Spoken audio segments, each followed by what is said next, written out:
por la invitación realizada. Bueno, mi nombre es Alexis Avendaño Navarro. Soy ingeniero civil, ¿no? Con una especialidad en estructuras. Soy ingeniero, bueno, ya desde hace mucho tiempo, ¿no? Estoy ya catalogado como ingeniero emérito, la Sociedad de Ingenieros de Bolivia, Departamental La Paz. Mis principales actividades son la docencia y la construcción, ¿no? Yo soy docente hace mucho tiempo, ya deben ser unos 30 años que soy docente. Actualmente ejerzo esa función en la Escuela Militar de Ingeniería y además trabajo en una constructora de la cual soy propietario y gerente desde el año 2004, ¿no? He realizado varios cursos, tengo especialidad en el cálculo de edificaciones de hormigón armado y estructuras metálicas.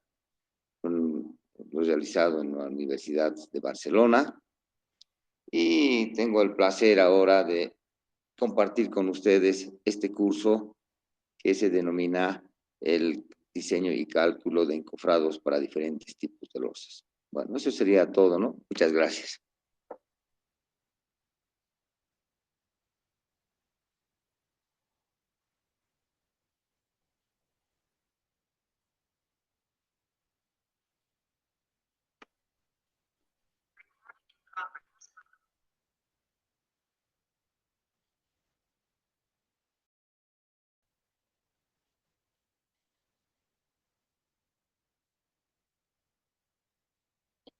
Estimado ingeniero, comunicarle que no podemos ver su imagen, no podemos visualizar el video. Tal vez hay algún problema.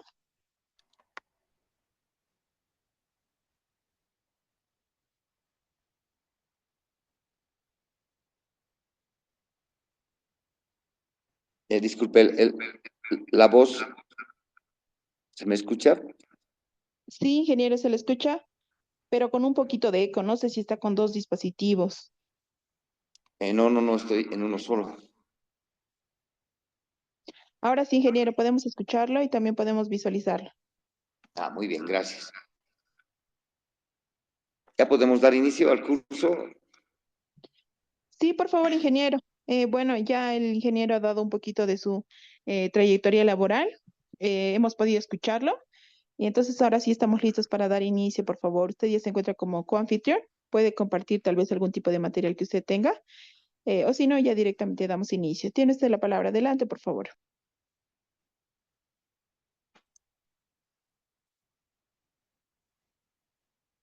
Muy bien, voy a dar inicio al curso. Vamos a proceder a compartir mi pantalla.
Muy bien.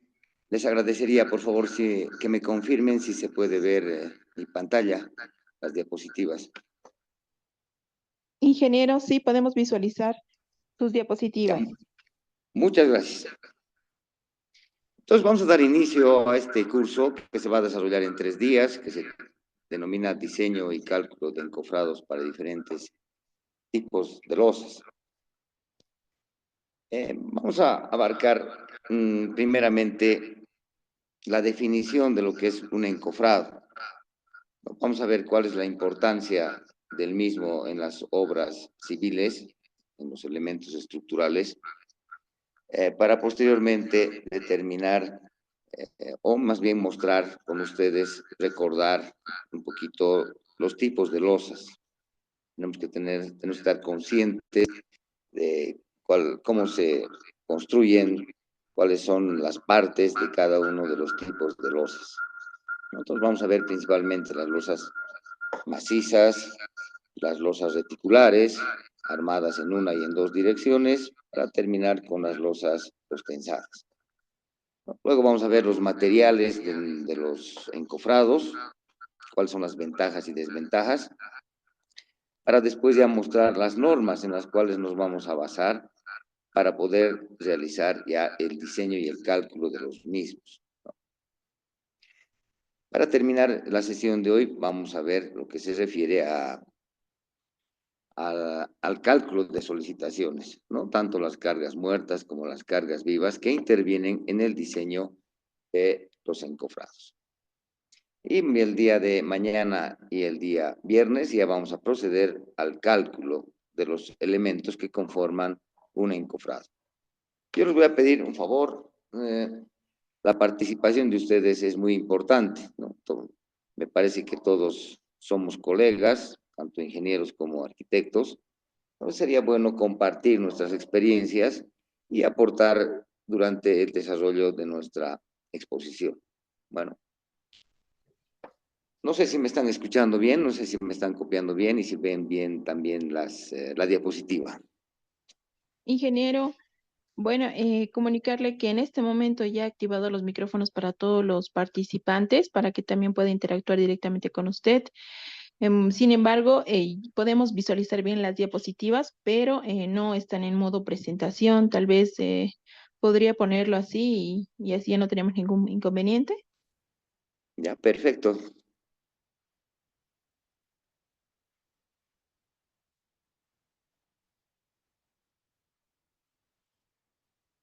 Muy bien, ahora sí. Ahora sí, Bueno, ingeniero, entonces, adelante, por favor.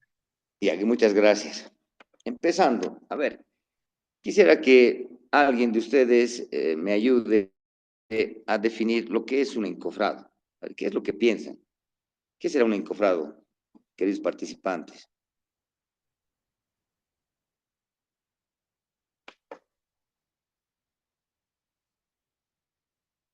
¿Alguien se anima, por favor? Activa su micrófono y puede hablar, por favor.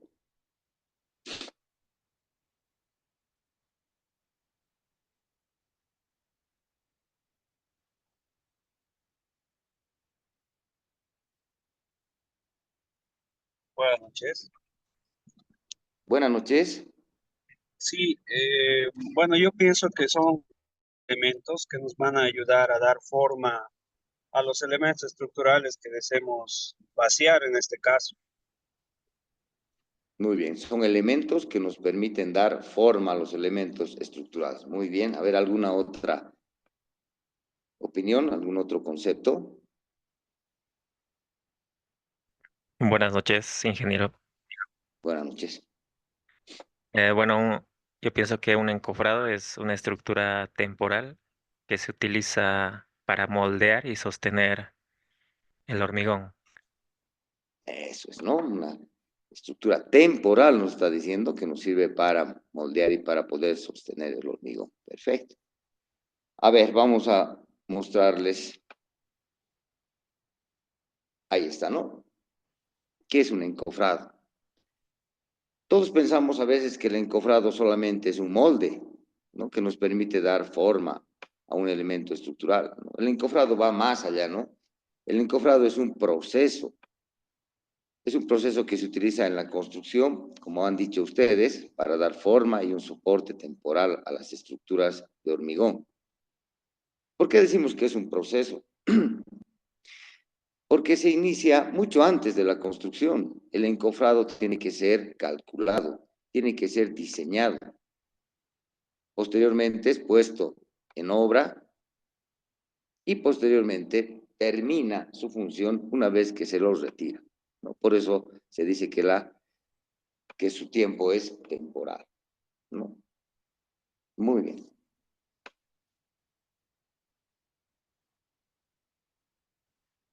como dijeron también ustedes, la utilización es temporal, mientras el material se endurece y adquiere la resistencia necesaria. A ver, aquí podemos hablar un poquito. ¿Cuál es la diferencia entre... A ver, ¿qué es endurecer? ¿Por qué aparece el término endurece? ¿Qué es endurece? ¿Cuándo endurece el hormigón?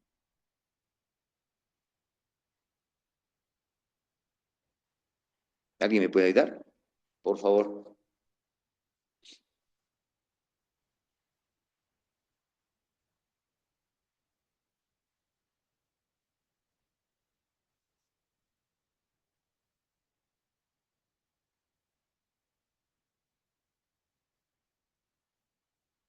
Bueno, si nadie se anima. Hay mucha diferencia entre endurecer el hormigón, cuando endurece el hormigón y cuando adquiere su resistencia, ¿no? ¿Qué es endurecer? Es el cambio que sufre el hormigón del estado plástico al estado sólido, ¿no? Entonces estamos hablando de un periodo de fraguado. El periodo de fraguado se inicia en nuestro medio con la temperatura y el clima más o menos a partir de las 2 horas, ¿no? Lo que se llama el fraguado inicial. Y el fraguado final se puede dar hasta las 8 o 10 horas, dependiendo de las condiciones climáticas. En cambio, la resistencia que adquiere el hormigón se lo logra, eh, como se conoce, a los 28 días, ¿no? La resistencia a la compresión. Entonces tenemos que saber diferenciar entre lo que es endurecer y lo que es alcanzar una resistencia necesaria. Entonces, nuestro encofrado solamente va a estar empleado cuando se genera ese proceso de endurecimiento y cuando el hormigón alcanza cierta resistencia. No estamos diciendo la resistencia final a los 28 días, ¿no? Muy bien. El encofrado, como pueden ver en la diapositiva, puede estar hecho de una infinidad de materiales, ¿no? Los más importantes, de los cuales vamos a hablar, son la madera, el acero, el aluminio, el plástico y otros materiales. ¿Está bien? ¿Se entiende? Por favor, me dicen. Si hay alguna duda, me interrumpen, preguntan, por favor.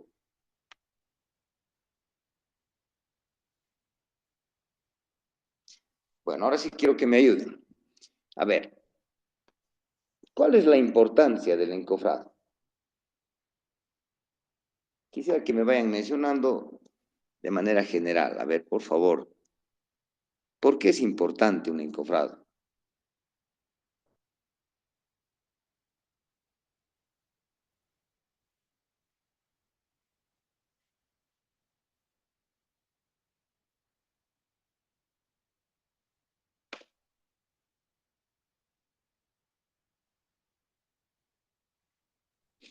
Aló, buenas noches. A ver, Eh, vamos. ¿Cuál es su ¿Cómo nombre, está? Buenas perdón? noches. Ingeniero Jimmy Mijaría, ¿Y su profesión? ingeniero civil de profesión. Ah, muy bien. A ver, ayúdeme, por favor. Bueno, lo esencial para mí el tema del encofrado es, como lo decía, es un soporte temporal, ¿no? Para sostener el hormigón fresco y lo que es también el tema de seguridad, ¿no? Lo que nos va a ayudar a proporcionar cierta seguridad a nuestro entorno, a nuestros trabajadores, durante ya sea el vertido y el proceso constructivo de las diferentes estructuras, ¿no? Que hay que encofrar. Muy bien. Usted está hablando de la seguridad, ¿no?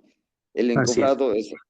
Muy bien, gracias. El encofrado evita derrames y desplazamientos del hormigón, ¿no? así es. A ver, imagínense si ocurre un derrame, estamos poniendo en riesgo la seguridad del personal, de los obreros, personal administrativo, todo personal que se encuentre en obra, ¿no?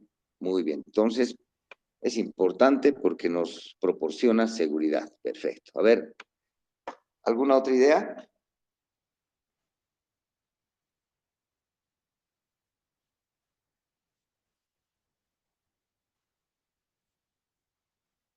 Tenemos muchas, ¿no? Muchos factores que hacen que el encofrado sea importante. A ver, por favor.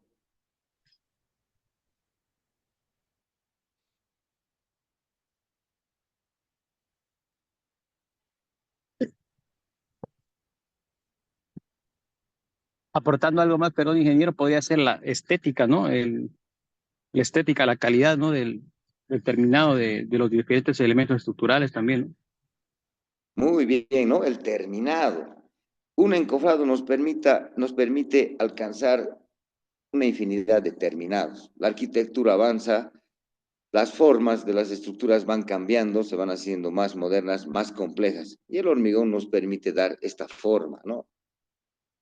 Perfecto. El acabado también es importante, ¿no? Dependiendo del material que vamos a utilizar, podemos alcanzar acabados bastante lisos, si queremos rugosos, si queremos con algunas figuras que aparezcan en el hormigón una vez que se produzca el desencofrado. Muy bien, entonces estamos hablando ya de seguridad y también estamos hablando de la estética, ¿no? ¿Alguna otra idea para pasar a la siguiente diapositiva, por favor?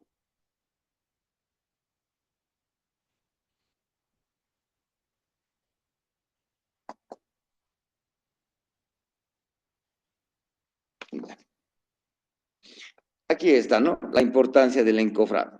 La principal es el modelado del hormigón, ¿no? El soporte y contención. Soporta el hormigón, contiene el hormigón de manera temporal. El control de dimensiones y acabado es muy importante. Si construimos un adecuado encofrado, vamos a poder definir exactamente las dimensiones que debe tener un elemento estructural, ¿no? Una losa de 20, 25 centímetros podemos lograr tranquilamente con un buen encofrado, ¿no? Eso se refiere al control de dimensión. La seguridad es lo que mencionó el participante, y luego también tenemos la optimización del uso del hormigón, ¿no? Nos permite utilizar una cantidad exacta de hormigón si nuestros encofrados tienen las dimensiones también exactas. Aquí aparece en el siguiente punto algo importante. Facilita el curado del hormigón. El hormigón se encuentra en ese molde que habíamos dicho, ¿no? Que es el encofrado. Y durante este tiempo, el constructor realiza el curado del hormigón, lo que hace que el hormigón alcance su resistencia a los 28 días sin ningún problema. Muy bien. Y la eficiencia y precisión y la adaptabilidad a diseños especiales, ¿no? Los diferentes materiales nos permiten doblar, cortar, para poder lograr diferentes diseños, ¿no? De acuerdo al avance de nuestra arquitectura. Muy bien. ¿Alguna pregunta hasta acá?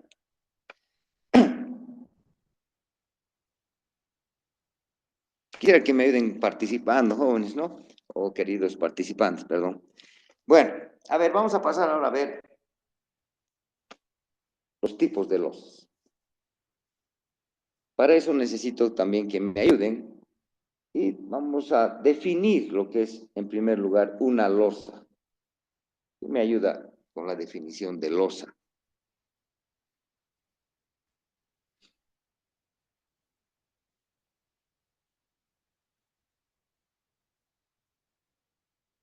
Nadie.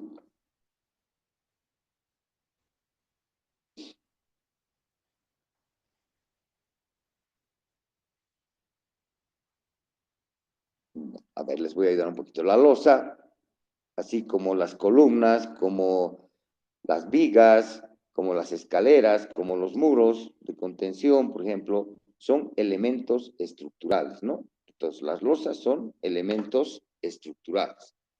A ver, ¿qué pasa con las dimensiones de una losa?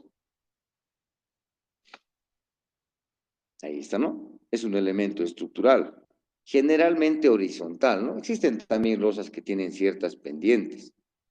Pero ¿cuál es la característica más importante de una losa? Es que una dimensión es mucho más pequeña en relación a las otras dos.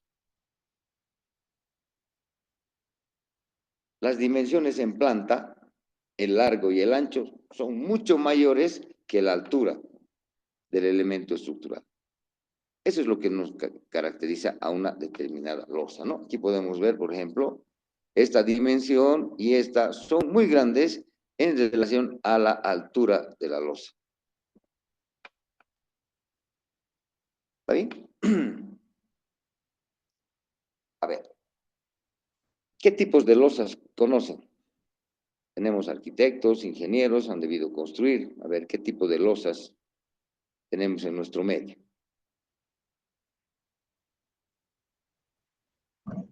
Hay losas macizas, losas alivianadas. Muy bien, losas macizas, losas alivianadas, ¿no? A ver, les voy a hacer una pregunta antes de presentar mis diapositivas. ¿Cuál es la diferencia entre una losa nervada y una losa reticular? ¿Alguien sabe? A veces no sabemos utilizar, ¿no?, los términos correctos. Construimos, hemos estado en obra, pero no sabemos exactamente los términos. A veces confundimos qué es una losa reticular, qué es una losa nervada. A ver, ¿alguien me puede ayudar?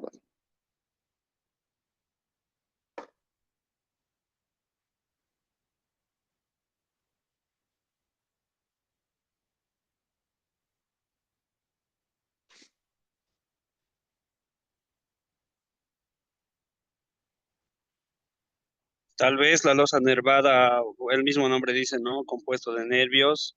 Y estoy entendiendo que la reticulada tal vez hace referencia a algo bidireccional, con nervios en los dos sentidos. Muy bien, ¿no? Muy bien. ¿Y dónde entran las losas alivianadas armadas en una dirección? ¿Serán también losas nervadas o no?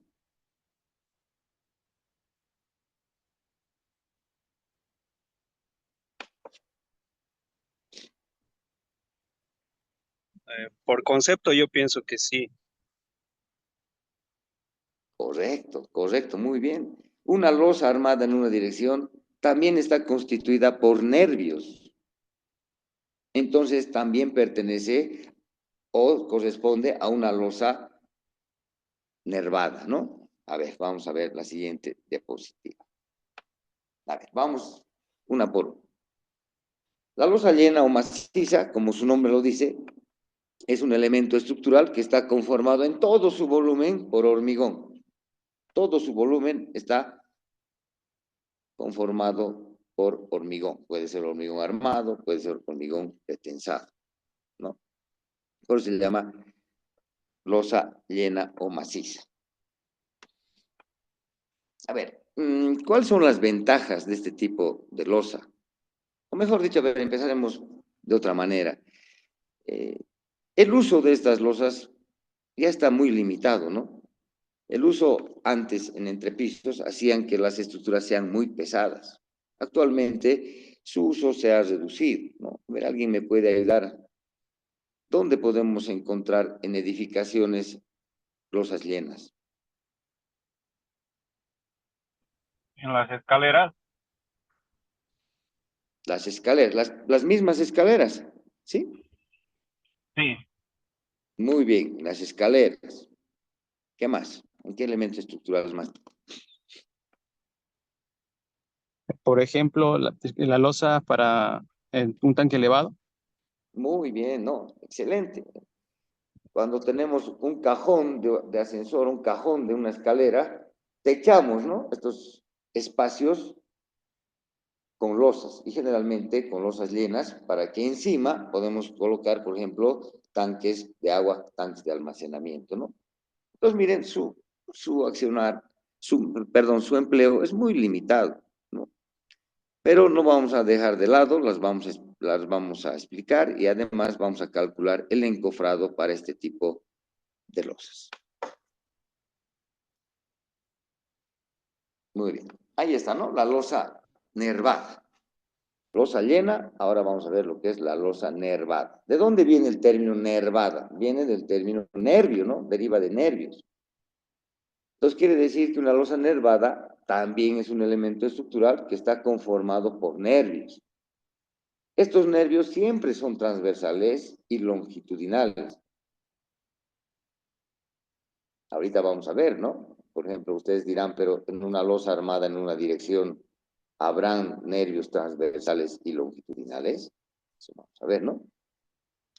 Muy bien. Entonces, al cruzar estos nervios, se conforma una red. Y dejamos espacios huecos. A veces esos espacios huecos se los deja así, ¿no? Por estética o por economía, o también por funcionalidad, ¿no? Por ejemplo, una losa en un parqueo no requiere, pues, de relleno de esos huecos. Entonces los dejamos así. O también podemos colocar materiales de bajo peso. En nuestro medio generalmente utilizamos el poliestireno, conocido comúnmente como el plastoformo, o podemos utilizar también ladrillos, ¿no? Cerámica. Muy bien. Entonces, las losas nervadas se dividen en dos, ¿no? En dos, las losas reticuladas y las losas de nervio y casetón. Ambas corresponden a losas nervadas, ¿no? Las reticuladas, como dijo nuestro compañero, acá podemos ver los nervios longitudinales y los transversales, formando una estructura reticulada, cuadriculada, si me permiten, ¿no? Y estos nervios son pequeñitos, ¿no? Este nervio en esta dirección y en esta otra son pequeños, ¿no? Y acá, como pueden ver, podemos tener espacios huecos o rellenarlos con un material ligero, plastoformo, por ejemplo, ¿no? ¿Cuánto mide el plastoformo o el poliestireno que vamos a encajar acá? ¿Alguien sabe?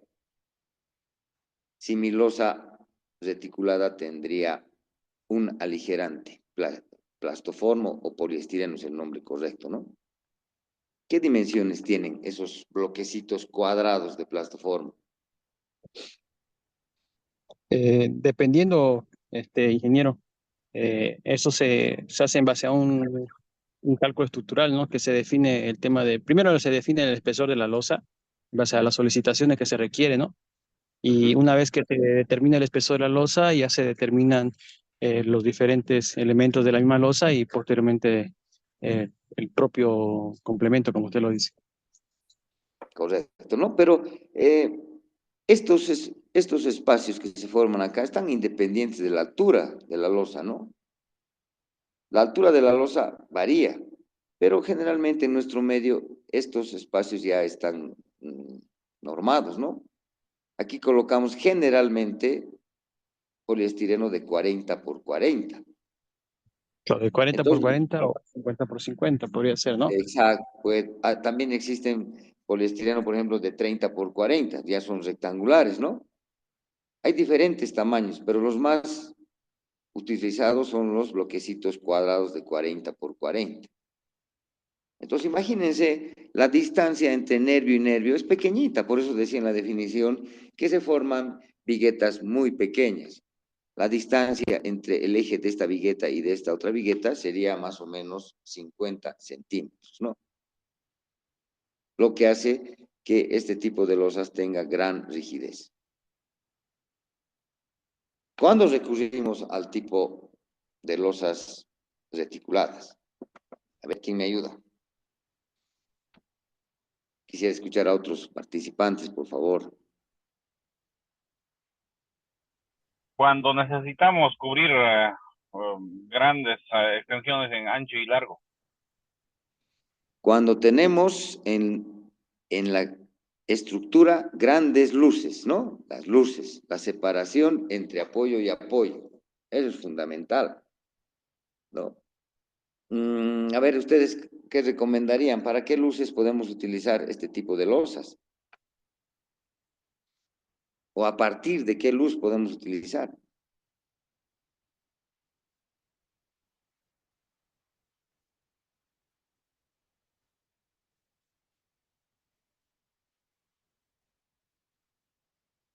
¿Qué estamos A hablando de partir, hormigón armado?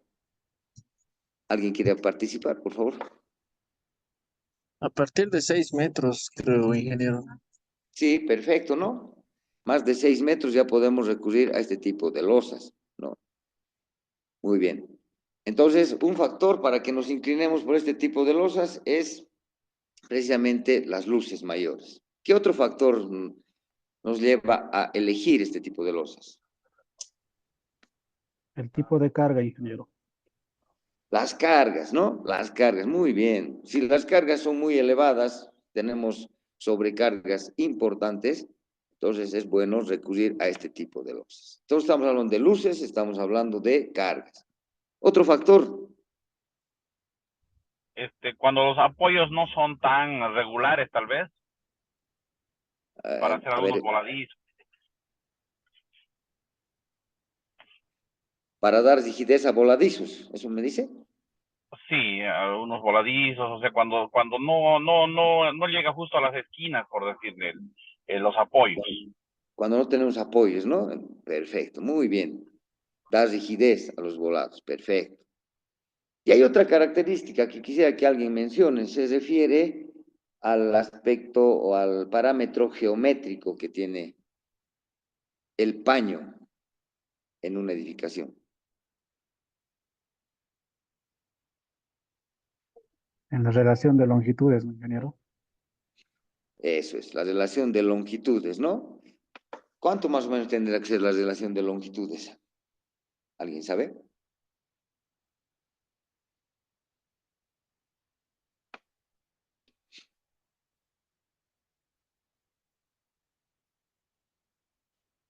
No. Algo sencillito. Dividimos la longitud mayor de la losa entre la longitud menor, la dimensión menor. Estoy hablando en planta. Y si esa relación da menor a 2, se recomienda el empleo de losas armadas en 2 direcciones, o las losas reticuladas, ¿no? Entonces estamos hablando más o menos de paños que tengan una figura geométrica más o menos cuadrada, ¿no? Muy bien. Ahora, ¿qué logramos armando los nervios en 2 direcciones?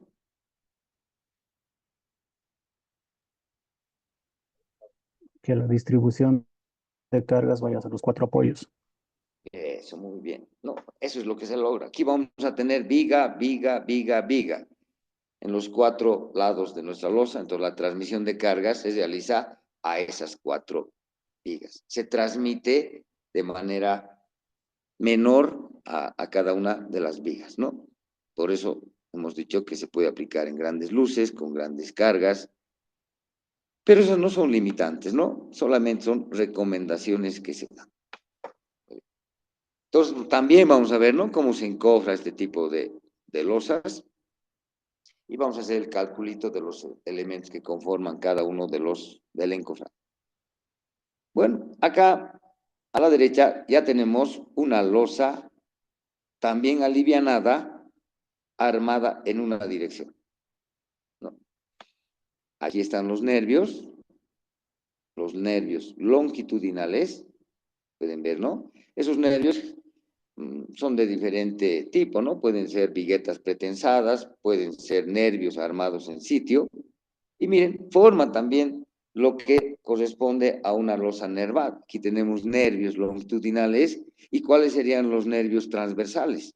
Los nervios transversales ya vendrían a ser las vigas, estas vigas que pueden ver perpendiculares a los nervios, a las viguetas en este caso, ¿no? Pues también se está formando una losa nervada,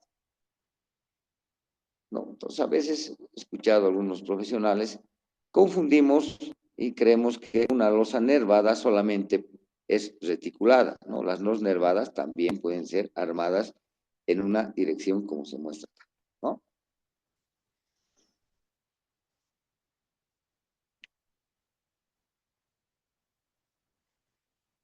Ahí está la losa reticular. Ya hemos dicho, es un sistema de viguetas pequeñas en 2 direcciones cuyo entrecruzamiento conforma la retícula, ¿no? Ahí están las viguetitas cortitas, y aquí pueden ver claramente el uso del poliestireno, y acá ya no tenemos ningún aligerante, ¿no? ¿Qué nos permite el poliestireno? ¿Por qué colocamos el poliestireno? ¿Tiene alguna función estructural? ¿Tiene alguna función estructural en una losa armada en una dirección o en dos direcciones? ¿O para qué sirve ese poliestireno? Solo para alivianar el peso, ¿no, ingeniero? Aliviana el peso, perfecto. Pero hay dos factores importantes también, ¿no? ¿Cuáles son?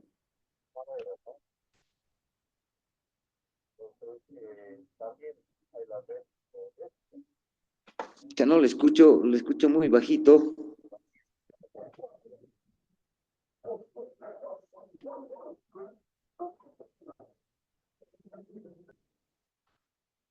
Es un encofrado perdido.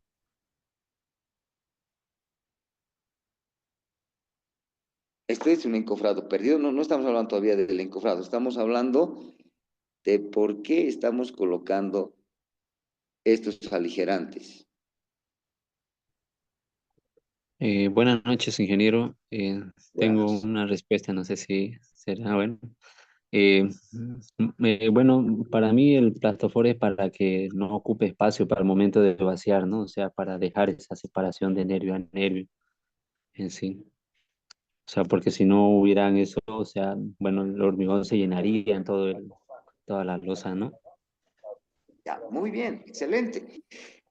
Excelente, ¿no? Es también nos colabora en el momento del vaciado, para que no se ocupe de hormigón ese espacio. Entonces, ¿cómo hemos logrado, perdón, cómo hemos logrado entonces esta retícula hueca?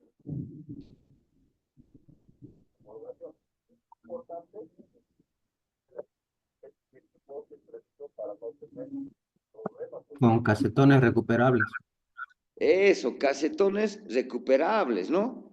¿Cómo se hace en obra? Se colocan los mismos plastoformos, podemos utilizar estos mismos, pero no, no encajarlos al hueco directamente, a este espacio, sino colocar un plástico, ¿no? Aquí se coloca plástico en cada uno de estos espacios y se coloca el plastoformo o el poliestireno. Entonces termina la ejecución de la construcción, quitamos el encofrado y para recuperar el poliestireno jalamos, ¿no? El plástico, jalamos el plástico y quedan los espacios huecos, ¿no? Entonces, como alguien dijo, aquí los casetones se recuperan, aquí ya no, ¿no? Pero hay dos funciones más que cumplen los aligerantes. ¿Cuáles son? Bueno, estructuralmente hablando, Inge, dentro del diseño de una losa, se aligera justamente porque el bloque de compresión justamente de la losa cae dentro del espesor de los, ya sea 5 o 7 centímetros que nosotros vaciamos, ¿no? Y es por eso que nos permite hacer el aligerado correspondiente, donde el plastoformo o aligerante no cumple ninguna función estructural, tal vez como aislante acústico podría ser. Eso no cumple ninguna función estructural. Para eso está el hormigón, armado, pretensado, ¿no? Y como usted dice, proporciona aislamiento de dos formas, aislamiento térmico y aislamiento acústico, ¿no? Esas son las otras dos funciones de este aligerante, ¿no? Muy bien. Aquí tenemos el otro tipo, ¿no? La losa alivianada en una dirección. Aquí podemos ver claramente los nervios, aquí están estos nervios longitudinales. Estos nervios longitudinales pueden estar formados por viguetas pretensadas, como podemos ver en la figura inferior. O también podemos generarlos a través de nervios vaciados en sitio. ¿Qué quiere decir eso? Pequeñas vigas que las vamos a construir en obra, ¿no? Muy bien. Yo creo que como todos somos profesionales, ya conocemos este tipo de losas, ¿no? Entonces podemos ver claramente aquí el nervio, estos rectangulitos vienen a ser los aligerantes, poliestireno, cerámica, o bloques de hormigón liviano, hormigón celular podemos utilizar. Tenemos la carpeta de compresión, que generalmente en nuestro medio es de 5 centímetros de altura, y más o menos si utilizamos un poliestireno común, que es que tiene un ancho de 40 centímetros, la distancia entre nervio y nervio es generalmente 50 centímetros, ¿no? También podemos tener nervios más juntos, de 40 centímetros, o nervios más alejados hasta de 60 centímetros, ¿no? Ahí están, ¿no?, las partes de una losa aligerada en una dirección. Nervios, en este caso viguetas pretensadas, el aligerante, la carpeta de compresión. Ahora, acá, una de las principales ventajas y que tiene relación con nuestro curso es pues el ahorro de encofrado, ¿no? Acá no tenemos que apuntalar la parte inferior de la losa, como ocurre en una losa nervada, perdón, en una losa reticular o en una losa maciza. En este caso solamente apuntalamos las vigas, ¿no? Las vigas tanto longitudinales como transversales, las vigas de hormigón armado, ¿no? Y como pueden ver acá, no sé si se nota, también la distancia entre eje y eje es de 50 centímetros, ¿no? A ver, vamos a ver algunas fotitos para que podamos discutir algo sobre este tipo de losas. A ver, ahí. Miren, aquí tenemos las viguetas pretensadas, muy utilizadas en nuestro medio, ¿no? En diferentes edificaciones. Entonces, miren, la vigueta penetra a la viga principal. La viga principal es la que va a resistir la carga de estas viguetas, por lo menos 10 centímetros, ¿no? Encajamos a nuestras vigas principales, ¿no?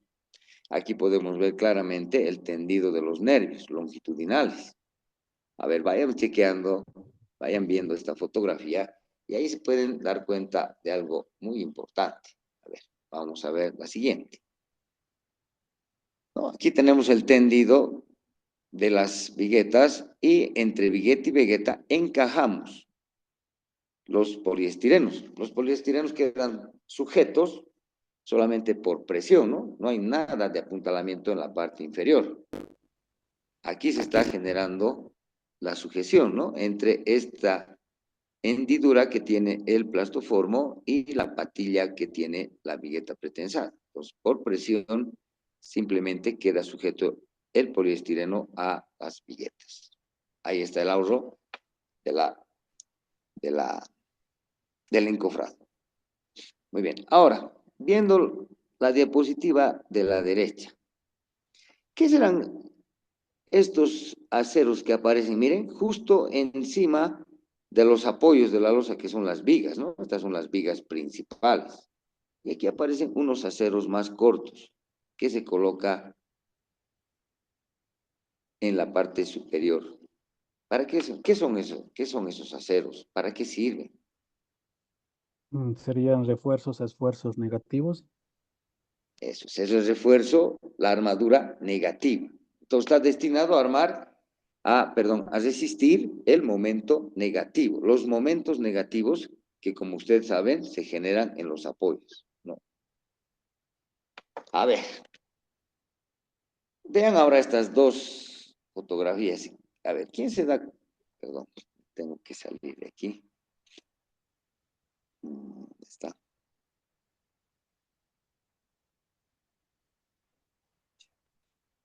Aquí. Voy a hacerlo más grande esta fotografía. Así. Ahora vamos a presentar. A ver, ¿qué pueden notar? Hay una diferencia entre ambas losas.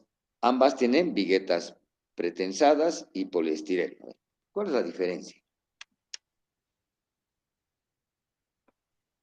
La continuidad de la vigueta.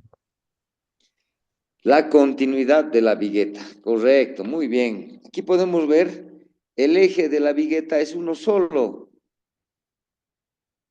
¿no? Aquí pueden ver otro eje continuo. En cambio, aquí, ¿qué está ocurriendo? Viene una vigueta y la otra, que debería continuar con el mismo eje, ha sido desplazada y su eje continúa. ¿Está correcto? ¿Está incorrecto? ¿Qué opinan? A ver.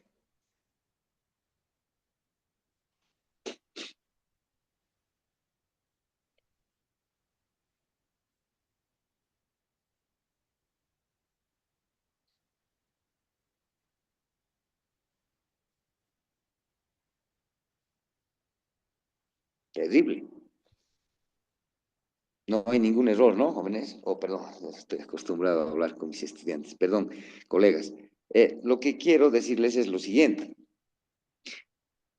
A ver, cómo trabaja una vigueta pretensada? ¿Cómo Simplemente trabaja apoyada. estructuralmente? ¿Cómo? Simplemente apoyada, ingeniero. Trabaja de manera isostática, ¿no? Como dice nuestro compañero, trabaja como una viga simplemente apoyada. A ver, ahora imaginémonos un poquito, ¿cómo es el diagrama de momentos en una viga simplemente apoyada?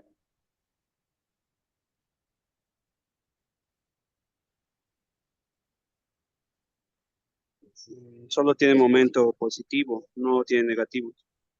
Solamente tiene momento positivo. Muy bien.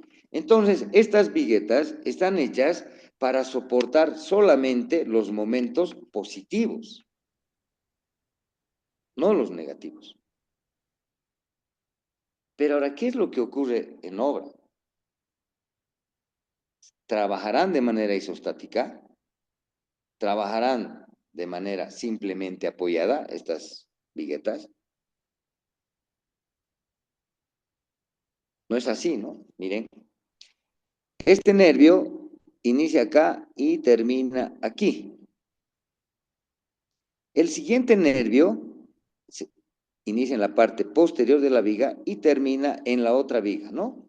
Entonces aquí tenemos dos viguetas, no es una vigueta continua, ¿no? Desde acá hasta el final de la losa, son dos viguetas que se colocan. Ahora, en el momento del vaciado, cuando rellenamos de hormigón, ¿qué es lo que pasa con ambas viguetas? Se unen, ¿no? El hormigón hace que ambas viguetas se unan, quieran o no quieran. El hormigón que vamos a colocar acá une este nervio con este nervio. Entonces, quieran o no, queramos o no queramos, la vigueta pasa de trabajar de manera isostática a trabajar de manera hiperestática. No estoy diciendo una estructura hiperestática al 100%. Estamos logrando, o más bien se está generando en la losa, en los nervios, un cierto grado de hiperestaticidad. ¿Me entienden? Entonces, ¿qué momento se va a generar en este apoyo? Negativos. Negativo. Y nuestras viguetas están hechas para soportar el momento positivo. Entonces, ¿qué hacemos? Recurrimos a esta armadura. Esta armadura es la que va a absorber los momentos negativos, ¿no? Generados por la hiperestaticidad que le hemos dado a los nervios en el momento de la construcción. ¿Está bien? Entonces, por qué se ha separado los ejes de viguetas?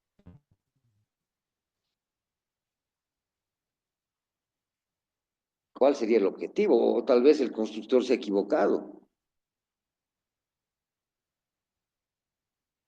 ¿Alguien sabe?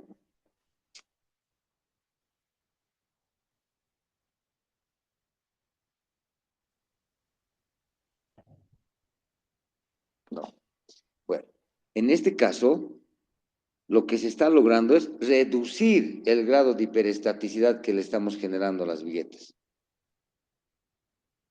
Aquí, quieran o no quieran, igual, acá, en esta parte, cuando vaciemos la losa, va a quedar relleno de hormigón y esta vigueta se va a unir a esta. Pero el grado de hiperestaticidad en este en esta disposición de las viguetas es mucho menor que cuando tenemos los ejes continuos.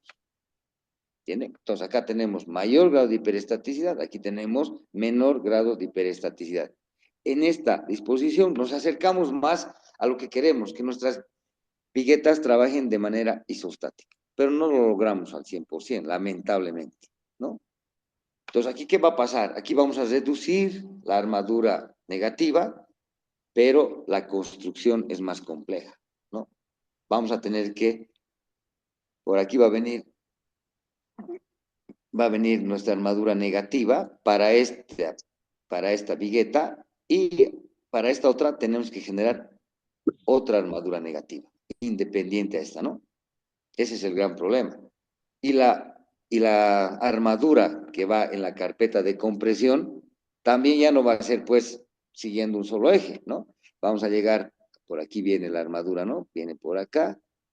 Y como hay desviación del eje, igual tenemos que desviar la armadura de compresión y continuar de esta manera. Entonces aquí se va a formar más o menos una curva, ¿no? Cuando coloquemos la armadura de compresión. Ventaja estructural, desventaja constructiva. Más tiempo, más complejo, ¿no? Muy bien. ¿Alguna pregunta que tengan hasta acá? Ingeniero, tengo una duda constructiva, no sé si podría aclararme, por favor. Dígame. Bueno, en los manuales de viguetas pretensadas generalmente recomiendan que las viguetas se apoyen de 5 a 10 centímetros dentro de la viga, ¿verdad? Sí. Pero también he leído en algunos otros manuales de otros fabricantes de que hay la posibilidad de que se pueda, en este caso, pelar la vigueta y destrenzarlo, dejar los cables pelados y que los cables sean los que ingresen a la viga y solamente la vigueta apoyar al encofrado. No sé si eso es correctamente constructivo, afecta en algo, estaría bien ese manual, porque son dos manuales distintos que he visto de distintas empresas que pueden llegar a aconsejar eso, ¿no? Y por ejemplo, en un diseño sísmico, la separación de estribos a veces son continuas y se ha visto muchos casos donde llegan a mover para ingresar las viguetas, los estribos van recorriendo cuando no hay una proyección correcta, ¿no? Así es. Eso quisiera, Un por grave, favor, si pudiera aclararme. claro que sí. Un grave problema es cuando los estribos están muy juntos, ¿no? Menores a 10 centímetros. Entonces, ¿qué hace el obrero para que entre la vigueta? Agarra y ensancha, ¿no? Hasta vuelve a veces una curva a nuestros pobres estribos, perdiendo la resistencia, ¿no? Bueno, a ver, lo que yo lo he entendido es despuntar las viguetas, ¿no? Se despunta en fábrica generalmente. Exactamente.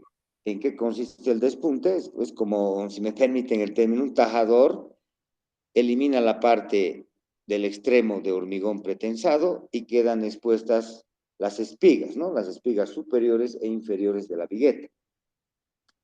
Ahora, ¿dónde se recomienda generalmente hacer lo que usted dijo? Cuando tenemos que apoyar, tenemos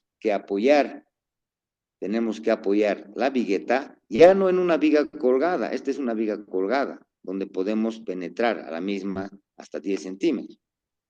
Pero en algunos casos, nuestro diseño ha decidido que coloquemos vigas planas. Cuando las vigas planas, imposible introducir la vigueta a la viga plana. Imagínense, vamos a tener problemas con nuestro acabado de techo. Va a ser inclinado, ¿no? Entonces, ¿qué se hace para unir una vigueta a una viga plana?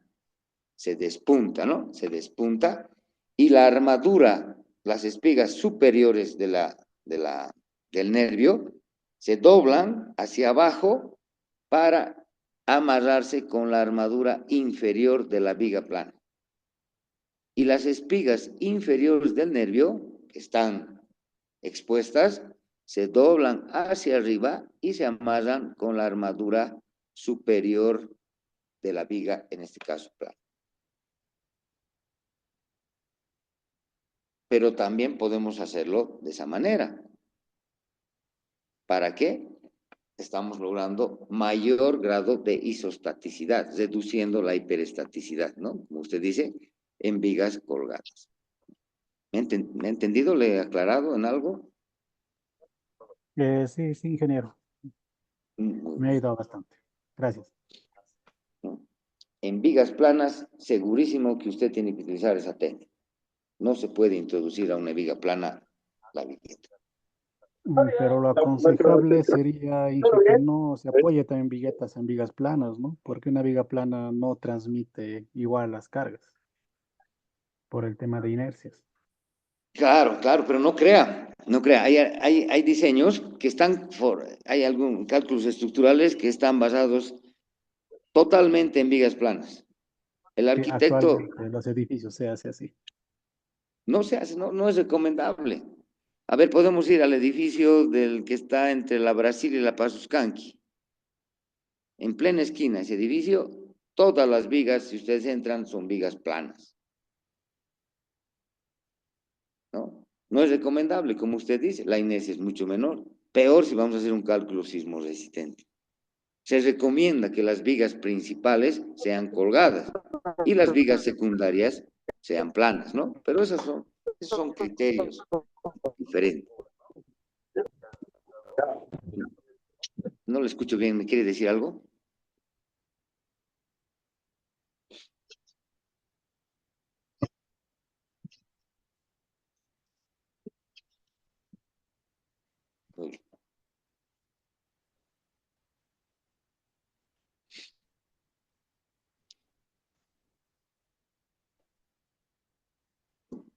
Luego tenemos las losas también alivianadas, armadas en una dirección, pero estamos cambiando el aligerante, ¿no? Acá en vez de poliestireno estamos utilizando ladrillo común y corriente de 6 huecos, ¿no? Hay varias edificaciones que todavía emplean este tipo de losas, ¿no? Y acá, ¿qué se hace? En el lugar del aligerante se colocan 2 ladrillos, ¿no?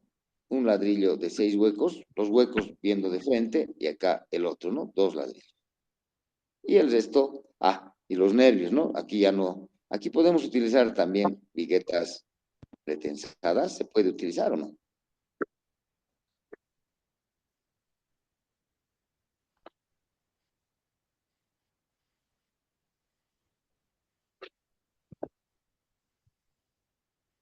Se puede utilizar también, ¿no? Pero aquí la cosa sería encofrar ya toda la base de la losa, ¿no? Lo que generalmente se hace es recurrir a nervios vaciados en sitio. Aquí pueden ver una viga, se ha construido en obra con su armadura positiva y su armadura negativa, ¿no?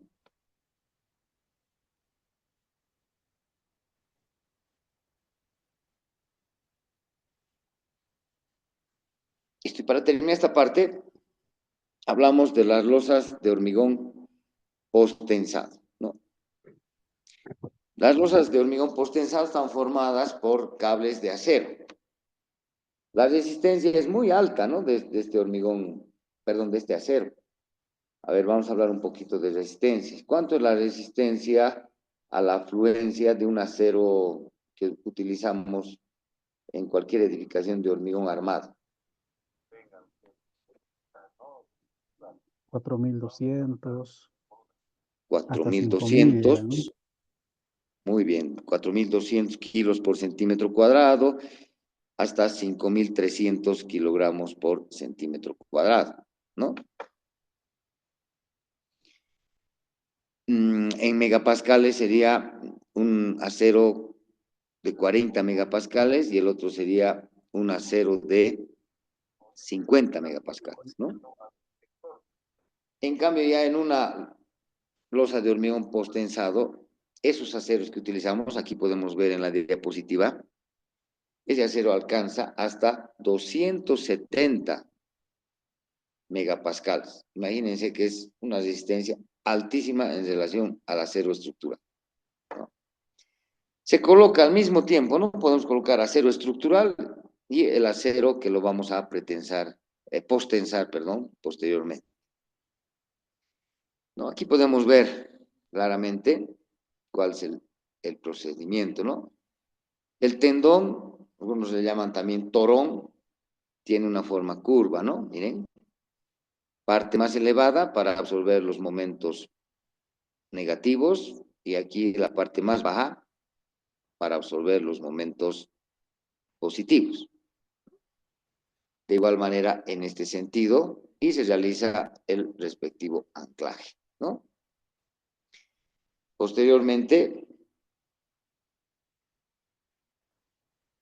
aquí está funcionando ya el gato hidráulico que nos permite